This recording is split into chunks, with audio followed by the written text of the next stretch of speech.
All right, welcome everybody to a special edition of the show. I'm Brett. With me today is Josh. You may remember him from our NCAA Hoops tournament special, as well as hanging out during the fantasy draft. Oh yeah. He joins us today to talk about a much less fun topic. Well, maybe just as fun to talk about, but in terms of what's happening, it was the recent week that was in the NFL. It's realistically maybe even a week or two from hell for the NFL. You got Ray Rice, Adrian Peterson, Hardy, Jonathan Dwyer, as well as Reggie Bush coming out and saying he disciplines harshly his 1-year-old, whatever that may mean. Maybe he meant that like in a future sense he'll discipline his child when she's older, but still, it just hasn't been a forgiving week for the league. And a lot was made first and foremost of the punishment for Ray Rice. That was 2 games. It got reduced, then got extended to, a full season, but it was after, Roger Goodell said it should be 6 games after he messed up. In your view, what is the league's responsibility, not just in domestic violence cases, but matters of handing out punishment for other transgressions like drug abuse? Well, I just recently kind of came to the conclusion that they actually have to treat themselves like a labor union, like any other company would. So I was under the impression that double jeopardy wasn't a real thing with the NFL. They have no subpoena power. They can't tell Ray Rice to do anything really.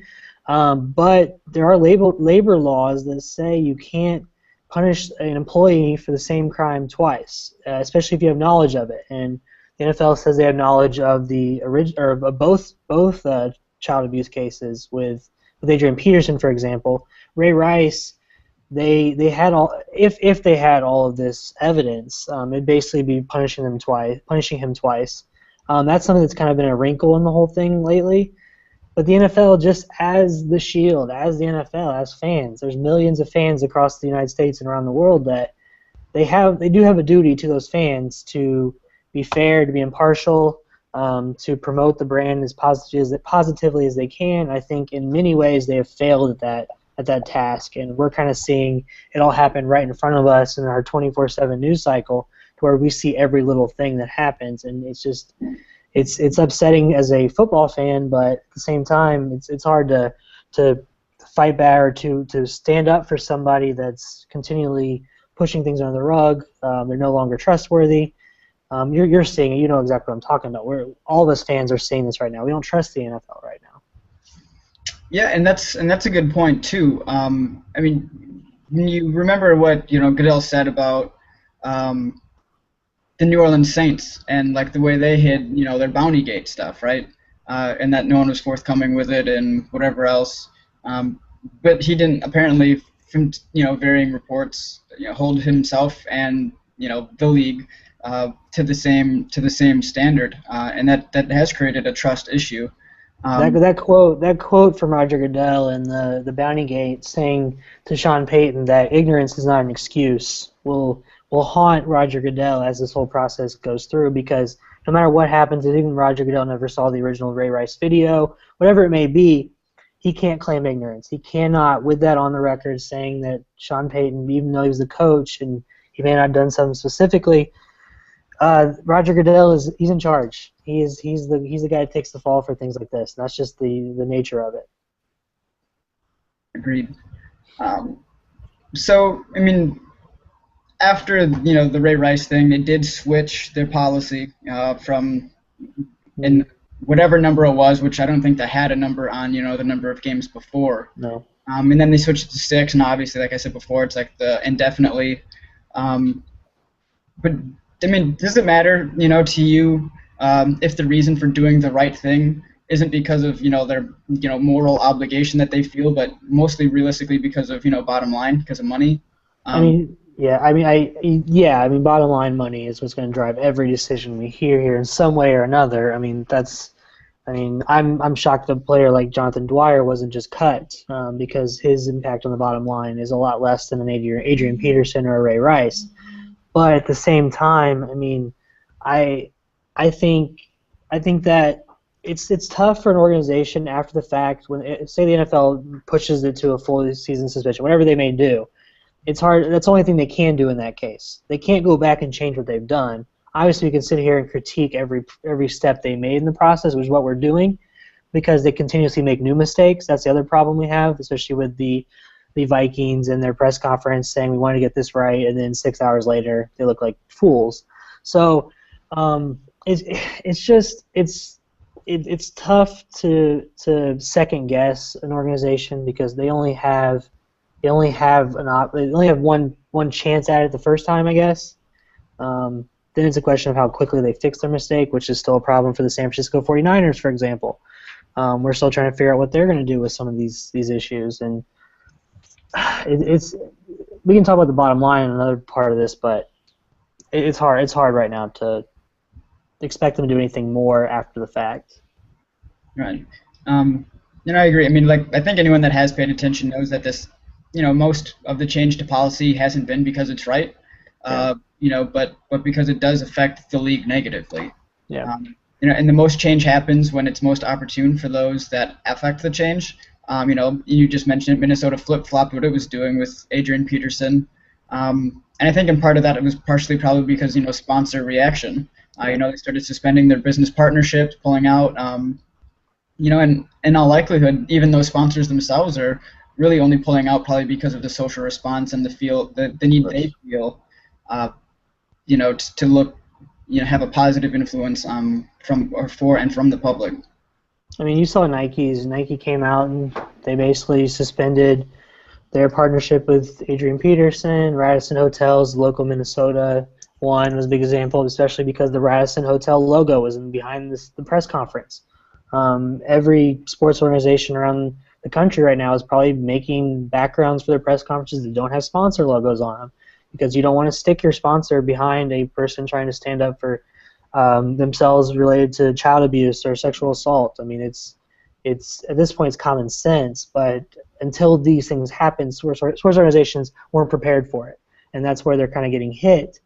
I mean, Verizon. Have you seen Verizon's release today? Did you read that? Oh, no, I missed that one. Verizon took a very unique stance. I wish I had it up with me. It'd take a second to find it.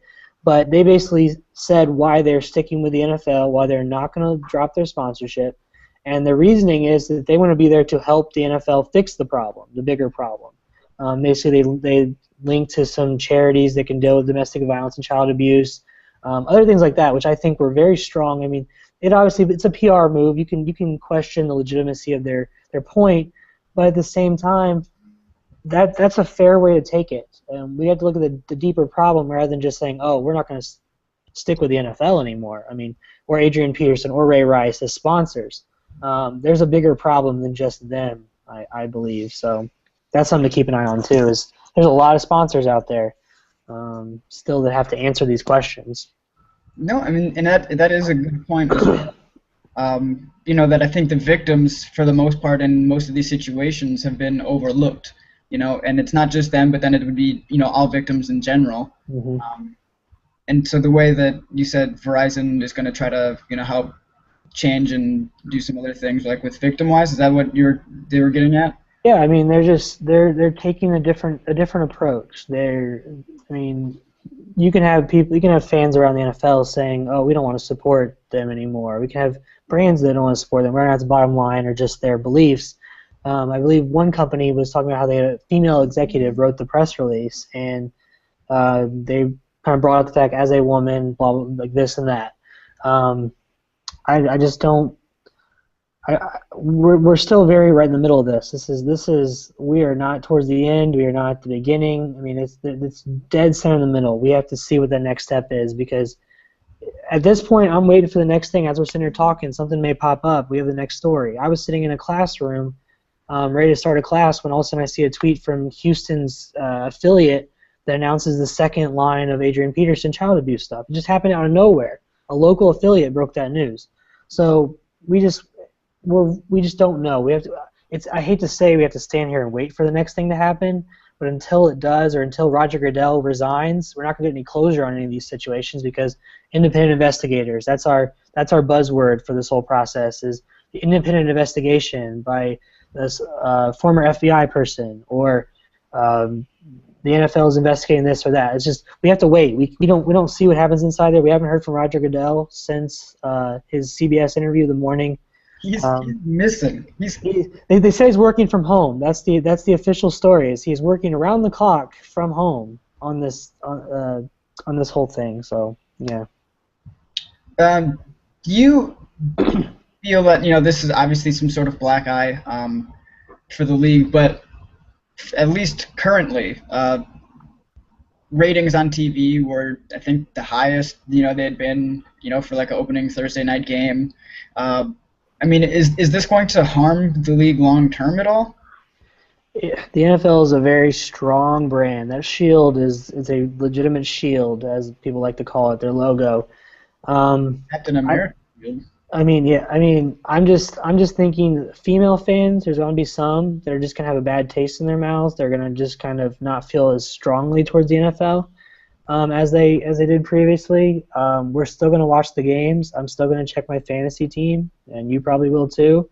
I teach my class, my sport communication class here at the University of Tennessee. We've had these discussions. We're all still NFL fans, and if you've heard Katie Nolan of Fox Sports, she made a great comment that the answer to this whole debate is not should we just boycott the NFL, because if we as either sport management students or as fans, if we as the ones that are having the discussion, meaning you're having this discussion right now, as those people, if we leave the discussion, then who's going to sit there and fight for this problem? Who's going to sit there and fight for it? So we want to have the critical thinkers in the front of this argument. People that are going to be future professionals that have to deal with the next sexual assault and child abuse accusations. You don't want to hide from it or just say, oh, we're not going to be NFL fans. So right now it's going to be a black eye to an extent, but it's more of just like a chink in the armor, I guess is one way to put it, because we're not going anywhere until something bigger happens. I don't think it will. We're kind of stuck. We're just going to be sitting here through it, and we're just going to get tired. We're going to get tired of it at some point. We're going to turn it off. That's the other thing. My students is a very strong reaction to some of this from my students is that they are turning off SportsCenter. They're not reading every article that comes out about Ray Rice. They're tired of hearing about it, and so if they turn off the message, who's going to stand up for it? Who's going to write that piece or that press release out there that's strong enough, like a Verizon, to take a stand? I guess I don't know. We're stuck. It's an awful game right now, but we're stuck in it. Yeah, and I did want to actually hit up, some more questions on your classes. Mm-hmm. I was going to bring that up, towards the end, but since you brought it up now, were there some other thoughts, or did the conversation from class maybe lead to some unexpected peripheral discussions, smart or otherwise, that surprised you a little? Yeah, I mean, more so on the child abuse side, because a lot of them are from the South. I'm here at Tennessee. I'm obviously from Indiana. You're from Wisconsin. I don't know that the cultural differences that they raised about, because Adrian Peterson is from Texas. His dad was a very strong-armed person, I guess, in his childhood upbringing. They asked me the question, would this be a different discussion if I was teaching a class of Indiana students? They were more understanding of some of the tactics of child abuse, not child abuse, but in disciplining your child than maybe other people would in different cultures. I was surprised by some of their comments. We had a couple students that said they feel bad for some of these, for Ray Rice and Adrian Peterson to an extent, because they think that they're just going to become the poster child for these things rather than being the actual problem, because there's a lot more problems out there. The 50-some instances of domestic violence since Goodell's been commissioner. Only, I forgot the link, only 10 of them have been cut from their teams in 8 years. Mm-hmm. So there's bigger problems than just the Adrian Petersons and the Ray Rices. Obviously, it's been beaten to death, but we've seen the video of Ray Rice. That's very strong. Like, we see that. We see the pictures of Adrian Peterson's children in some of these instances, and that just makes it very real. It makes it something that's tangible, that you saw the CoverGirl ad that got photoshopped probably with the black eye and the hashtag game face. They're a sponsor for the NFL, and they've put out their press release saying that they're pushing the NFL to do more. And I'm just looking for the end game at this point. I'm looking for what is a tangible step by the NFL. I asked my students this. They didn't have the answers, and they're going to be the future ones that are running these companies, running these organizations, running sports teams. They don't have the answers, and that's a scary thought right now. Not to my students. My students are great. They're great for these discussions, but if they don't have the answers, and obviously the people in charge right now don't have the answers, where are we? What can be done? Roger Goodell's hiding. He's the commissioner of the NFL. He's in charge. He's hiding. I'm not the kind of person to say, oh, come out of your hole and start talking, because whatever he says right now may not be the best thing, but we need leadership. And just another piece of it, just before we forget it, they hired the new VP of Social Responsibility in the NFL, a female. I think they actually opened up 4 new positions. 4 new positions, yes. 3 senior advisors who are domestic abuse, domestic assault experts, all females, which again, PR, put that to the side, I guess. It's more so, it's what the women's action groups wanted. They wanted more women's leadership in the NFL. So I mean, I'm sitting here reading through my Twitter feed as it flows through here. I mean, Huffington Post. Roger Goodell has gone from protecting the shield to hiding behind it. I'm not seeing a face. I'm not seeing somebody come out there. The NFLPA is quiet. They have to protect Ray Rice. They have to protect Adrian Peterson. The NFL owners.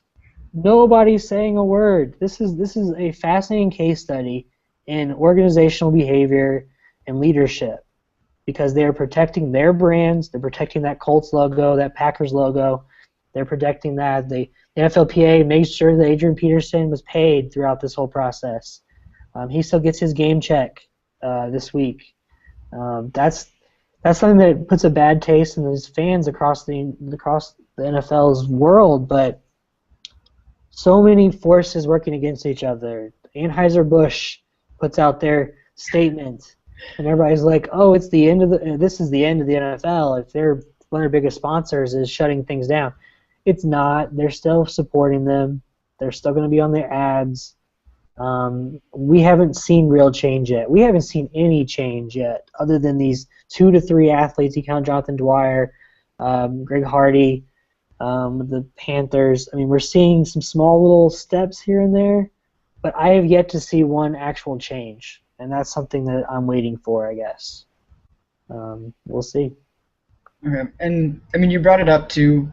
And I wrote about it last weekend. You know, the issue isn't just an NFL issue. You know, domestic abuse and some of the other things like DUIs and whatever else. They're not just NFL issues. I mean, the NFL has issues with them, but it's not just NFL. And I tweeted something out and I linked it in my blog that I wrote last weekend. That like per 1,000 people, like more adult men in the general population get arrested for domestic abuse than NFL players. And another point that you kind of brought up too is that it took seeing the video of the actual punch before, like public outcry came to be. I mean, we all saw the first video where he's basically just dragging a lifeless body out of an elevator. But until that second video came out, where there was like an outcry. And it kind of makes me wonder, like, why did we require that elevator video, to come out? And even after that video came out, if you went on some message boards or even across Twitter and other social media, you still had people defending Ray Rice. Yeah, Paul George.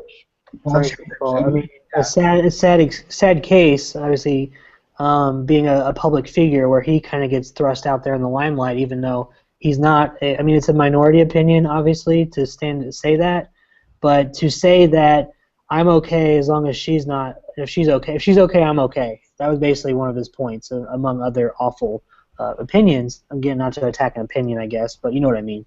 A strong-willed opinion that was not necessary at the time. That's what I'll call it. It's so frustrating that when I hear a student, I had a student point blank say, "I feel bad for Ray Rice." When he says that, and I asked him, again, not to single out another student, but I asked him straight up, okay, why? Can you tell me why you feel about that? If you feel so strongly enough to say in front of a group of students that disagrees with you, tell me why. He's saying, I think the whole thing is being blown out of proportion, and that this happens in other places, and if she's not pressing charges, it's okay. That's basically what he said. And that's an opinion that's out there. And as long as that opinion's out there, this discussion isn't over. I mean, we have a lot of work to do as a society. Your stat, I think it just came up I saw somebody posted that same stat on Facebook just an hour ago. This, not to bring in an outside example, but I just tweeted about this. A friend just made the comment that Hope Solo, a women's soccer player, women's national team goalie, she was just arrested for domestic violence about a month ago or so, I believe. And he made the comment that Congress sent a letter to all of the major sports organizations in the United States, MLS is the lowest one, I guess, NHL, NBA, MLB, NFL. They didn't send anything to the women's organizations. Again, I'm not sitting here trying to make this a bigger deal than it is, but the WNBA has domestic abuse issues by their female athletes, as well as some of them from their male counterparts. But this issue is bigger. Like, going back to your original point, this issue is bigger than the NFL. I think that's something we really need to focus on. But at the same time, not to bring up the poster child argument again, the NFL could be the one to force the most change. They could be the ones that makes this a national issue. Again, this is more of a domestic violence and spousal abuse, I guess, than it is the child abuse, which is a whole other side of this as well. You mentioned Reggie Bush as an example. I mean, there's a lot of comments being made out there. I mean, he beat his kid with a stick. Just think about that. I mean, I hate to be very graphic about it, but well, and allegedly, didn't he shove leaves into the kid's mouth also? Yeah, the kid. They interviewed the kid in the original thing, and he said that his dad hit him in the face at some point. I mean, that's the kid's words. When you hear that, it's kind of chilling. The pictures that are out there, I've avoided the pictures as much as I could, but they are out there. The second kid came out, the whole other thing with bruises, text messaging with his I don't know the phrase, but my students call it the baby mama, so we'll call it his baby mama. It's such a bigger issue, but I may be in the minority of this to say that the NFL could bring the most change of any other part of this because it's such a popular organization. The problem is that it's hard for them to come out and do much without admitting their faults. And they put out a press conference apparently today, or a press release about how hard they're working to fix this. And I don't even want to read it right now. It's just, it doesn't mean anything to me. Until I see change, talking about change doesn't mean anything. So. And you talk about that student saying he feels bad for Ray Rice. I mean, effectively, this very well might end his career, right? Yeah. Some of the other players as well that have had issues are obviously going to be missing out on like work. Now, I mean, I'm not saying that them working is more important than them, not beating up, their spouses or whatever. But at the same time, is it fair? Fair is a terrible word to use sometimes. Fair. That because they are a more public figure, and the NFL feels like the need to discipline them in the way that they're disciplining them, that they can't earn their paycheck now in like their chosen profession. Like if I were to hit my girlfriend, I'd probably just go through the legal process, whatever happened, then afterwards, depending on what happened, I'm sure my jobs probably wouldn't do anything. Is it obviously because I'm not a public figure, I'm not going to represent them in the same way? Does that make sense? Yeah, it's the brand is bigger than humanity. Is the way I look at it. I mean, it sounds very similar to a debate I've had in previous classes with other people about role models. Should athletes be role models? That's the loaded question. The question to me, the answer to me is, I have no right to tell any person, professional athlete, or you, for example, how they should live their lives. I can't tell you that you need to be a role model for children. I can't tell Ray Rice he needs to be a role model for children. But the bottom line is whether or not they want to or not, they are. They have to be in some way. It's a circular argument. I don't think I should never be able to tell somebody they should be, but at the same time they are. If that can make any sense whatsoever, I mean, that's how I look at this whole thing. I'm on the minority opinion probably that I think Ray Rice has every right to appeal and probably win his appeal. He should be able to be on an NFL team this year. He won't. No team will sign him within the next calendar year, but he has every right to be. And I stand out on that side because I think the NFL had every chance to suspend him. That's the other thing. They were fair in the sense that they gave him a suspension within the 10 days or 15 days, whatever the collective bargaining agreement says it has to be. They did their due diligence. They said they didn't have the video for the other evidence, but you can't come back and report and to re-suspend him. It's labor laws, whatever. So I'm on that side of the fence with Adrian Peterson. I think as we started finding more information, they never suspended him. They just deactivated him, put him on this awful exempt list that's came about in the last 48 hours. Fairness. You use the word fair. Is it fair? The NFL is not. They're not a government organization. Freedom of speech is a real thing. I struggle with this. I mean, I could sit here and go back and forth on how it's fair, but it's the reality. The reality is you cannot be surprised by the reaction by the fans, by the media, by the sponsors, by the Shield, in how they punish you. I don't know. I could go on for that, but fair enough. And we're going to jump to something else that I know you're fairly passionate about, role of social media and new media. I have to imagine that without Twitter and the way Twitter interacts with Twitter and the people on there, that none of this happens. If nobody saw the video if nobody but the league saw the video, this doesn't happen. Same with the pictures for Adrian Peterson's son. And the NFL has traditionally had control of the media. They have their sources push messages to reporters, and then they push it onto us, and we have no choice but to kind of just accept it because that's what we hear. And they have, what appears to me, at least from what I've seen of it, this perpetually happy NFL network that didn't report anything. At least while I was watching it, granted that was that NFL AM show, whatever. And then there's other sites and sources, however, that do counter stories, like Deadspin and TMZ, especially TMZ, who's the one that released these videos. Same with Donald Sterling. Yep. But so they don't push that happy stuff all the time, and these stories are more accessible and accepted in the social media space. Do you have any thoughts on that? I mean, of course. I mean, it adds fuel to the fire. Sometimes it's unfair. I like to use the analogy of a mob with pitchforks. We are that. I mean, it happens all the time. An athlete gets, even if it's just allegedly, a thing where we have no proof, we have no video of something.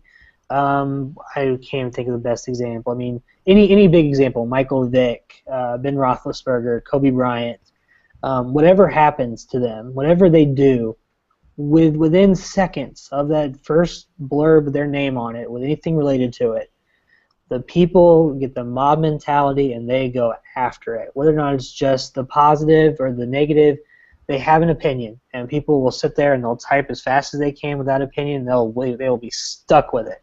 The evidence will come out that they're innocent, and they still think they're guilty.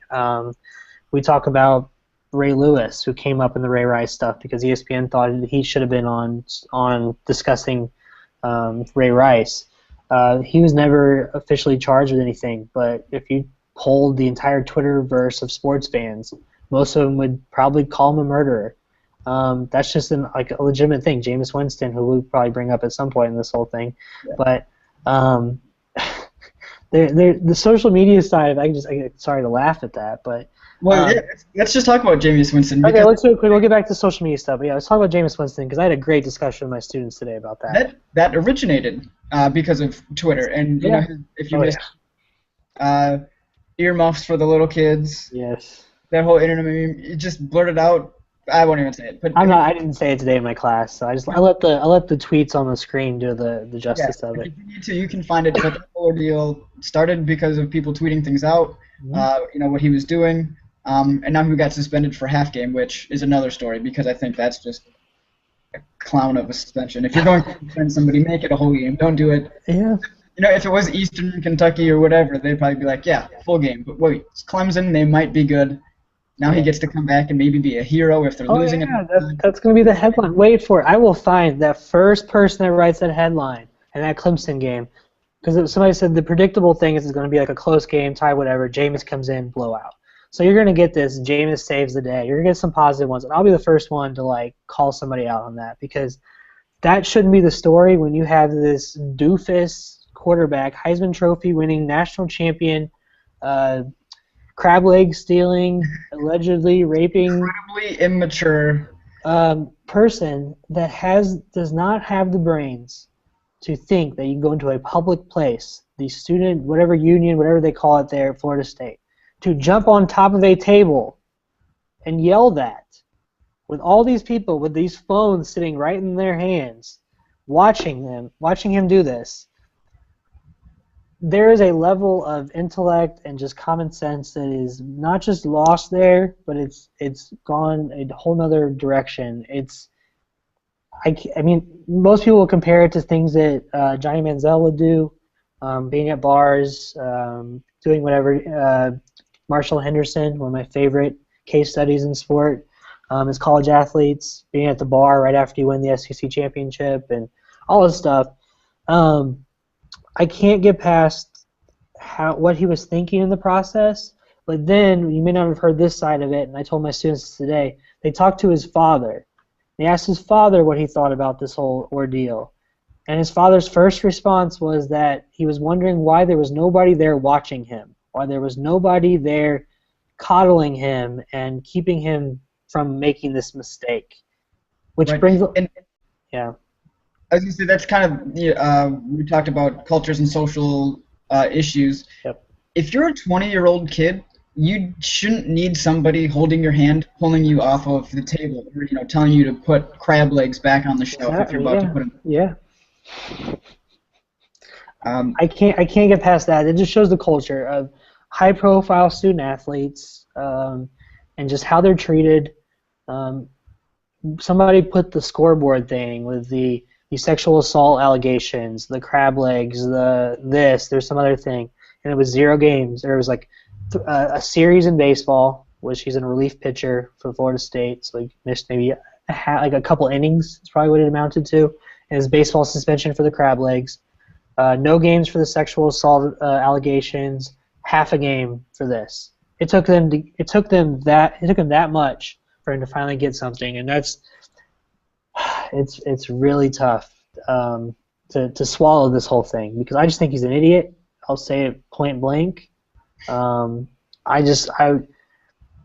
not surprised. That's the other thing. I don't know why I feel this. Like, it happens to a lot of athletes. The quarterback for what team was they played Alabama a couple weeks ago, basically saying that it's awful watching football games with females. It's like worse than death. # get back in the kitchen. Like, he tweeted that. Somebody thinks that. Somebody thought that was a public thing. You're quarterback for a D1 football team.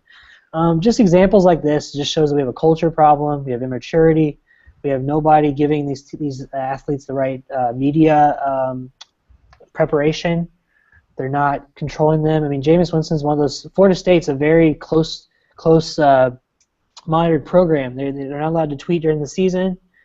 They're very handled in that sense, the social media side of things. But it just shows they have a long way to go. There's a long way to go when you have a Heisman Trophy national champion quarterback who decides to stand up in a public place and yell something. Whether or not it's funny or not, my students, they were having a field day with it today.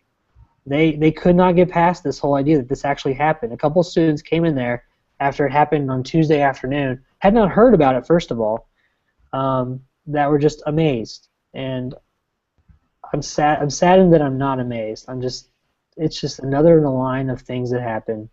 Manti Te'o, a public figure going through that whole fiasco.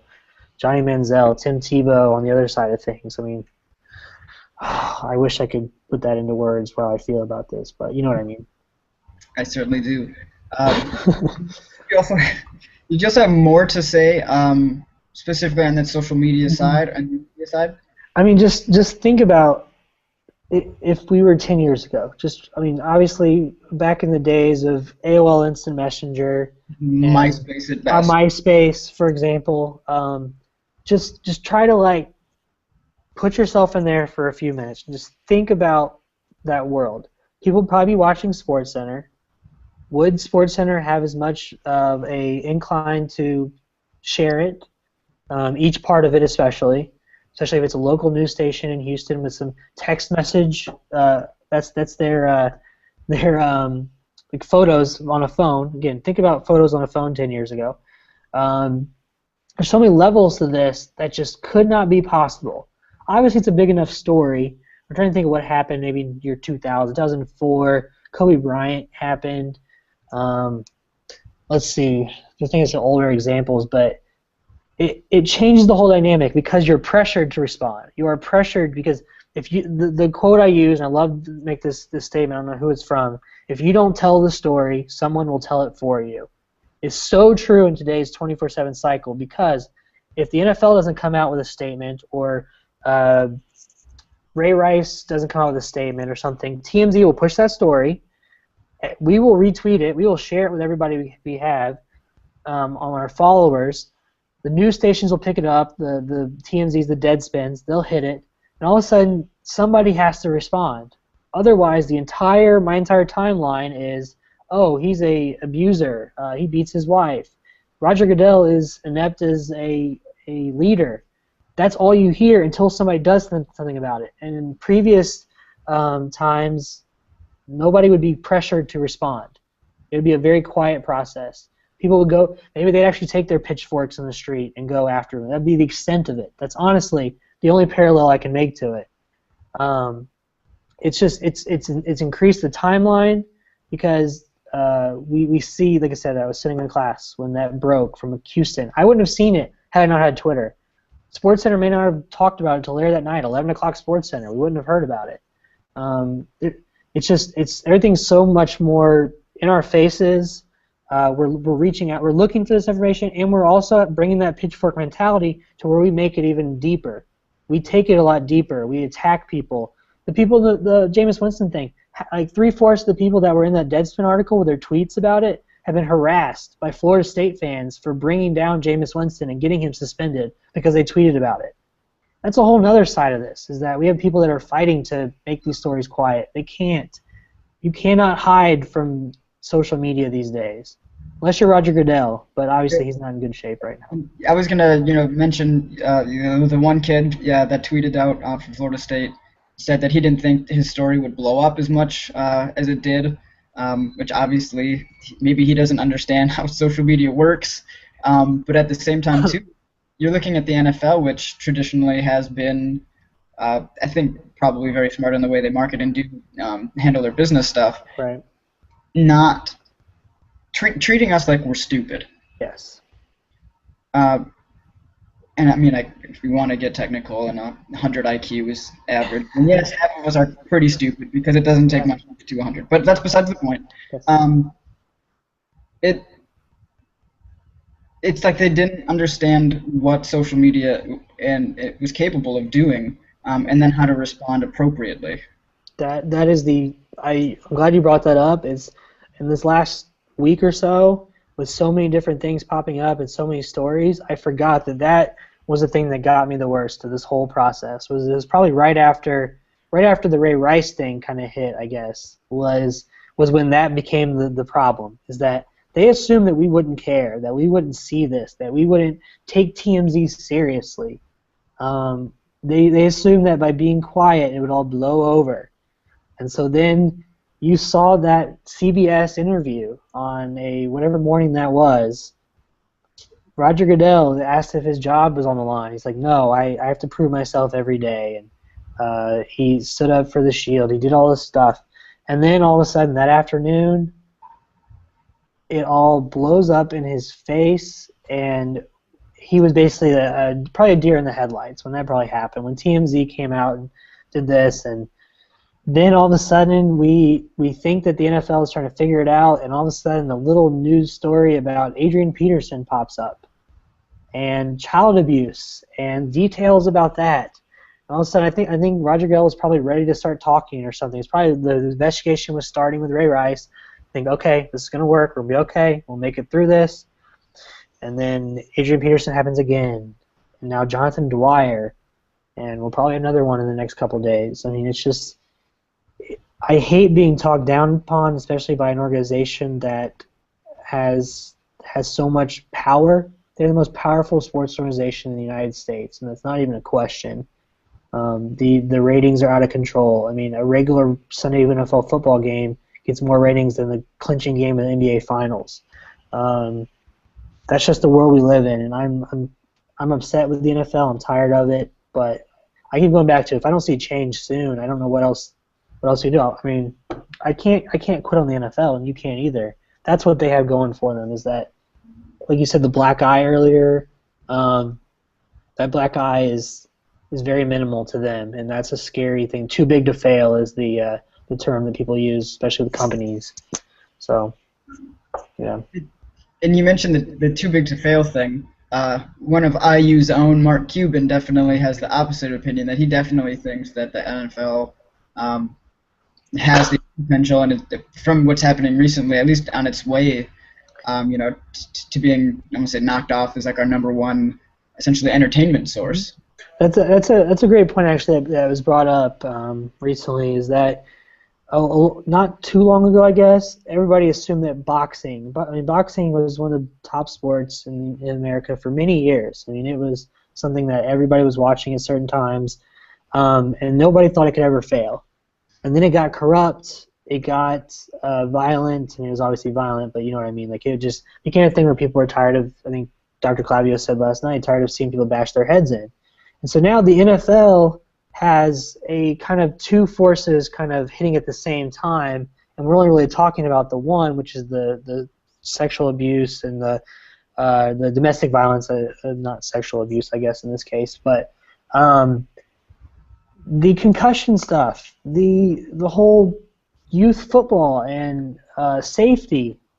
I mean, just when high school football season is going on right now, I mean, I've seen 2 stories now of kids that have died on the field or died in the hospital leaving the field after too many concussions in the high school level.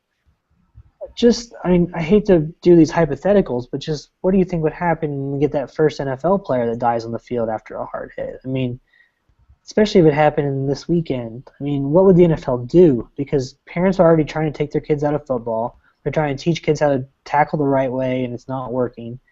We just won't know if it's working, I guess. But I just think that Mark Cuban's point is that anything is possible, I guess, in this case, because we don't know the half of it. If they came out and said tomorrow in the independent investigation that Roger Goodell did hide this, that he did this, there would be a little backlash. People would try to fall back, but we're so deep in the NFL.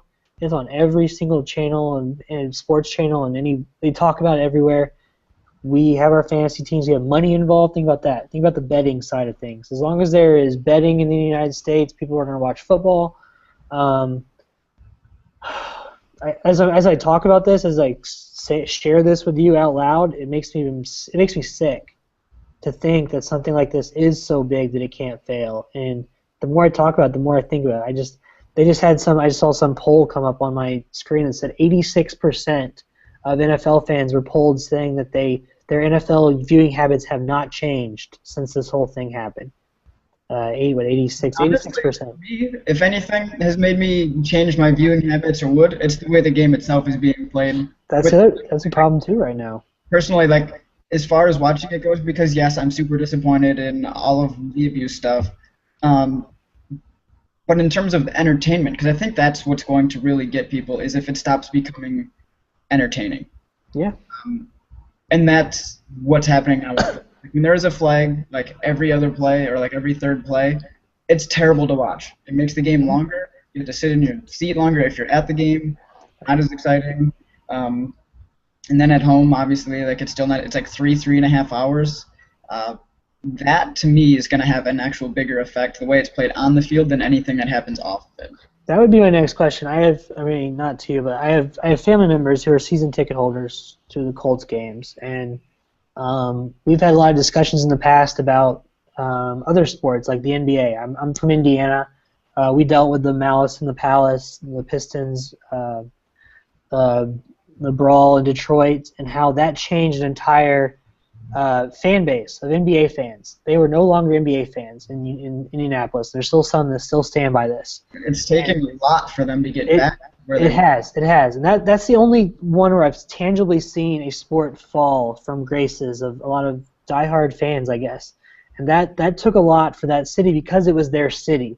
You weren't seeing NBA fans in Milwaukee, you weren't seeing NBA fans in LA and Boston having any different feeling. There are probably a few, but not as much as they saw in Indianapolis, where their sport habits and viewing habits changed because of an event. It didn't happen. It just really didn't happen. Obviously, you get the black eye where all of a sudden there's a bunch of thugs playing basketball. Now you're just getting a bunch of wife beaters playing football. They're still watching the sport. Steroids in baseball is the other parallel to that. We still watch. Not all of us still watch baseball, but a lot of us still watch baseball. We just say, "Oh, they're steroid users." Going back to your original point, though, I'm waiting to see what that parallel will be to the concussion issue, as well as, like you said, the game. I don't consider NFL to be my number one, number two, or even number three favorite sport.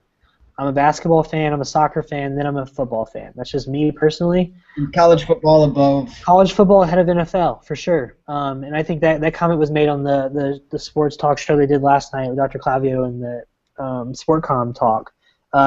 You said it's hard to go to an NFL game. I've been to a few NFL games in the last 10 years, and it's a horrible experience. The TV timeouts are out of control. The whole thing about how in a three and a half hour football game you have, 12 minutes of game action, I think, in an NFL game. It's about the same in college. Think about that, 12 minutes of actual action in a game. And then you add the flags. What was the game we saw? I think it was the Thursday night game. There was a couple unsportsmanlike conduct, like unnecessary roughness hits, just for what most people consider to be hard hits, normal hits. Quarterbacks are being kept safe in the game today. Is that enough for fans? Like I said, that's a tangible change. If you change their game, that's a little different than changing the outside, the off the field stuff. As I know you're a diehard NFL fan, how much will it take for you to change your habits? How much will it take? What's the next step that can change your viewing habits? That's a good question, and one that I'm not sure I have the answer to. I mean, I was actually tweeting today about kind of unrelated, but I'm going to tie it in somehow. TV shows that I watched, Dexter and Lost. They were great. I was super into them. I mean, Dexter are questionably great, but it was just an interesting concept. But the last season for Lost and like the last 4 seasons for Dexter were so bad. You know what? I still fucking watched them. I know. Yeah, it's an obligation. So, and I don't know how I want those TV shows to end. What would have made them better? And I think it's the same way right now for my viewing habits of the NFL. I'm not exactly sure what's going to make it worse or how to make it worse to the point where I'm not going to watch. But when we get there, then that's when I'll find out. Yeah. I mean, if we get to the point where quarterbacks can't be tackled, where these rules they're right in a fine line. I mean, I say that as I'm still a very big NFL fan. I'm sitting there watching Red Zone every Sunday afternoon. I'm paying attention to every team. But I think they're riding a fine line right now because the games are too long. The hits are become a problem where the hits are still happening. You're still getting a very physical game, but it's changing how some players are playing the game. The numbers that are starting to come out after 2 weeks of NFL action on illegal contact penalties and things down the field are out of control, the statistics on it. You can't lead with the crown of your helmet. You can't make any contact to the face mask of the quarterbacks when you hit them. When you're on the ground, you can't grab a quarterback by his legs and tackle him while you are on the ground. That's a rule that's in the last 5 years. If they keep evolving these rules, it's going to be interesting to watch because I see my timeline of NFL crazies during a Sunday afternoon, and when a big play happens, even like a Monday Night Football or a Thursday night game like we'll have tonight, if something like that happens, I watch in unison dozens of fans that are saying, let's just play flag football at this rate, or I'm tired of watching this. This league is soft. And it's funny you say I'm tired of watching this because you know what's going to happen? Those people are going to be back watching the next game that they can watch. I know. I'm one of those people. I can't sit there and knock them because I'm one of those people. I still watch my Pacers after the brawl. I look down on them a little more than I did before, but It's not like I'm going to turn off something unless I have something that'll fulfill that need for me, like to fill that space. Some fans treat it like they only have time for certain sports. That's another example of like the NFL. It's American sport. Americans love their American stuff. They love anything that's branded for America. It's not that soccer stuff they play over in other countries, as they'll tell you. They only have so much time to fill, or so much, like they want to put so much time into these things, and to tell them that they have to put away football and watch baseball, to watch basketball, to watch hockey, soccer, no fan will do that, and they still want to be sports fans. They want to be a part of that community. They want to be those Packers fans with their cheeseheads on Sunday afternoons. They want to wear those Colts jerseys on Blue Fridays. You can't take them away from their community, and it's actually what I was just going to say too, is community for one, and two, there's like we're connected, like as fans, diehard fans especially, we're connected. We say we, like when I'm sorry, people in Indiana, when I'm watching Wisconsin or I'm talking about Wisconsin, and when I first moved here, when I was talking to you all the time, I would say, oh man, we did this and this, and like for you it was like, who the hell is we? We to me was Indiana for you. Yeah. Right. So sport is like a weird thing where we do feel and have this really strong connection to the point where we say we when we're referring to something that we have nothing to do with directly.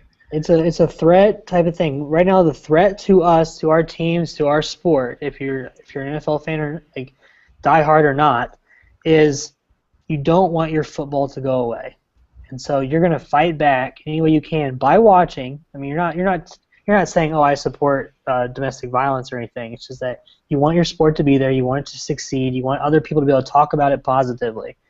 And we're all going to do that. We're all going to have those conversations, and it's not going to change. And so I still feel sick. The more we've had this 53 minutes of conversation here, the sicker I feel about being an NFL fan. But I'm about to check my fantasy team here once I'm done, and set your lineups just in case you got some. I'm going to be the double standard, and it's unfair, but it's a reality. And but to not get away from that and not make myself feel as bad is that I think until we get this tangible change, I'm still gonna be mad. I'm not gonna go out of my way to go to an NFL game. Like I said, there are other issues about how awful it is to sit through it, but I'm not gonna go and buy an NFL logo jersey or anything like right now. Like I don't feel like it. That's a real feeling. I feel less likely obligated to go and buy NFL merchandise right now. That's something. I'm one person out of millions. There's gonna be another few million that are going out there and buy their stuff right now probably, and they don't care. But that's something. It's a little blip there somewhere on the radar where something's changed for me as a sports fan. But is it enough? No. But we'll see. I want more women. This is something we didn't even talk about. I want more women to stand up. I want them to have organized like marches at stadiums and saying we don't support this. I have 5 female students in my class. I could get one to speak up on the issue, even after a student stood up for Ray Rice. I had one person that didn't want anything to say about it. I think the women are the ones that are getting pushed out of here. And they need to be the ones, being involved in the conversation. Hey, if one of them set up some sort of rally of some sort outside of, say, the Titans Stadium or something like that, like I'd be right there beside them cheering them on because I think that's a big deal for them. They're being treated awfully here.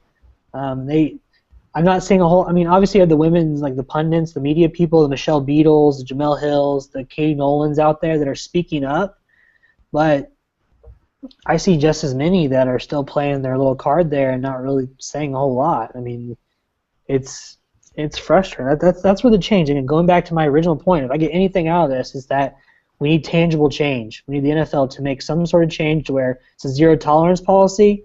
Players are automatically cut from teams or suspended. Any sort of domestic violence type of issues. I think that's the only. You have to have these tangible steps in place, and having Roger Goodell hide behind his computer, probably wherever he's at, sitting there watching his giant TV on Thursday Night Football with his millions and millions of dollars. Again, I'm $44 million last year. $44 million. That's what he's paid. $44 million. He gets to sit there and resign and get his money, and he'll probably resign in the next 2 weeks. I'm still waiting for that. he's not going to be able to fight it. Even the NFL owners, who obviously are going to be quiet, but he's going to have to resign. That's the first step that I know that will happen. I just don't know when, I guess. So just a couple things that I want to say. I think we're getting ready to wrap this up. I know you got to go. Yeah. And it's just kind of something interesting, right? We mentioned how this is it's an entertainment, mm-hmm. and it's an entertainment that thrives on essentially being it's violence. It's like legalized violence, but then coming back around, violence is what's making us upset. Which, I mean, it's different, but at the same time, how different is it? Like if you're going out there and you're just 250 pounds and you're running into a dude and it's apparently equivalent to a 25-mile-an-hour car accident, right? Yep. Like we allow them to do that. Anyway.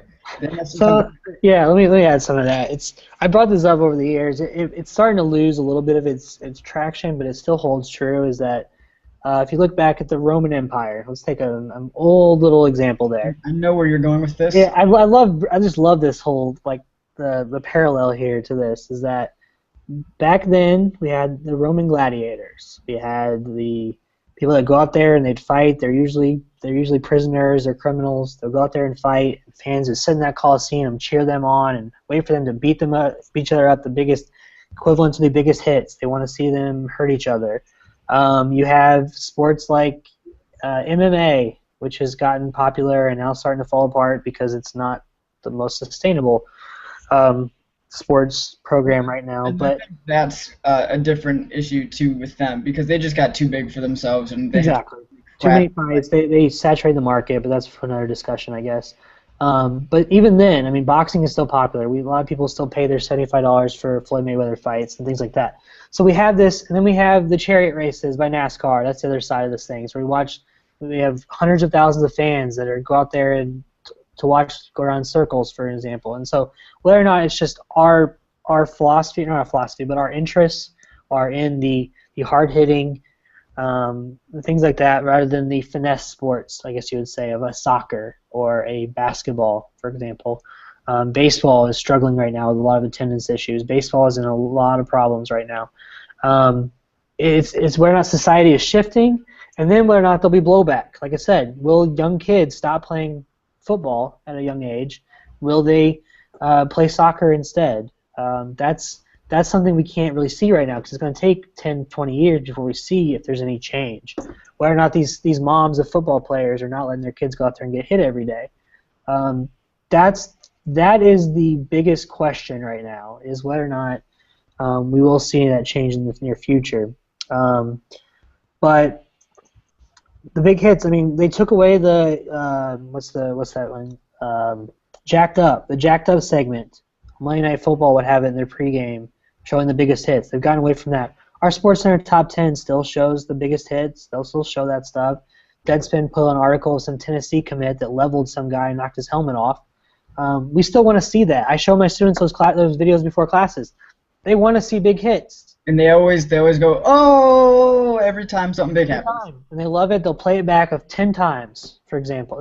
They'll sit there and watch it, and they love it, and they go watch those football games. That big hit happens. The students go crazy. They go out of their minds over this stuff. That's our nature. Our nature is to want that. And then we got to deal with, like I said, the rule stuff. And is it going to change where we can't see that anymore? And will that turn people off?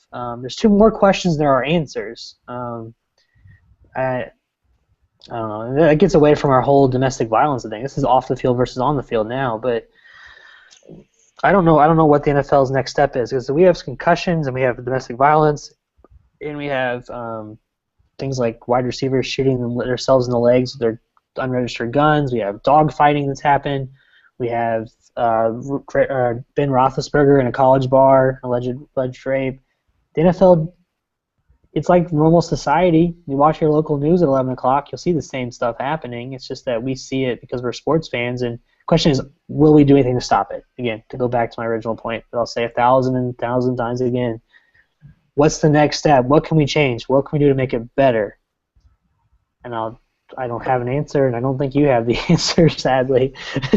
So we're going to be sitting here, and after an hour, we have not found the answer to the NFL's problem, Brett. That's the sad. And I think where it begins is because I think we've identified that while it is an NFL problem, it's not just an NFL problem, and it has to take place obviously off the field, but not even relating to football, but within everyone, like as a society, and like social constructs of all of these issues have to change, and that's when you'll begin to see change in the smaller. Because I mean, Dr. Sales, every freaking class. Say it with me.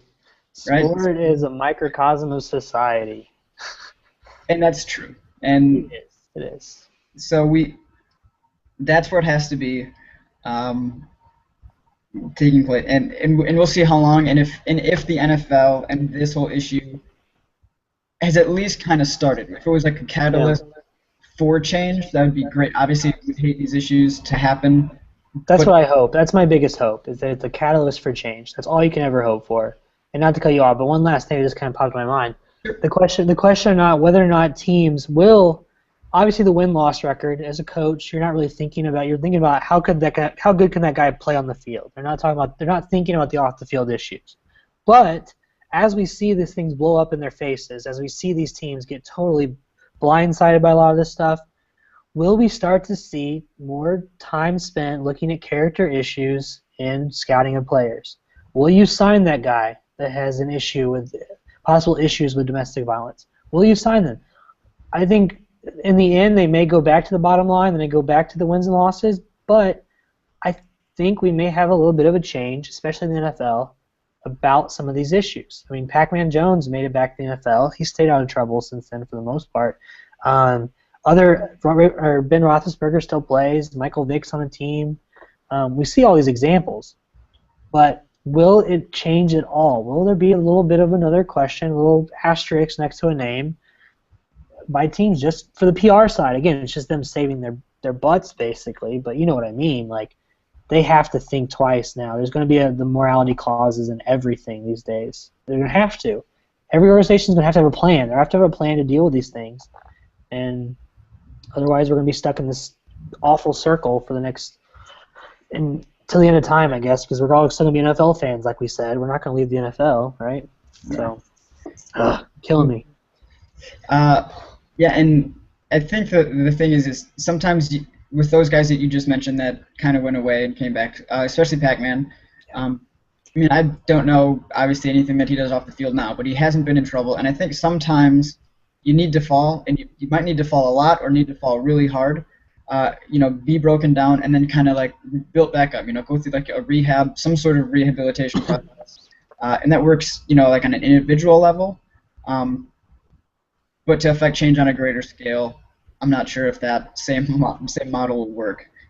Ray Rice. I mean, like I said, I think he has every right to appeal and go through that process. It's just that we've kind of, like I said, the pitchforks again. We've kind of beaten him to the ground as the abuser. He fits into a lot of other abusers in the NFL, a lot of other same exact things, and we've let them come back. But will we let this one slide? Will we let him have his return? Will we be celebrating him as a changed man? That kind of thing. That's the other question I have, I guess. That's a good point. Well, man, I think we're up to like an hour or so now.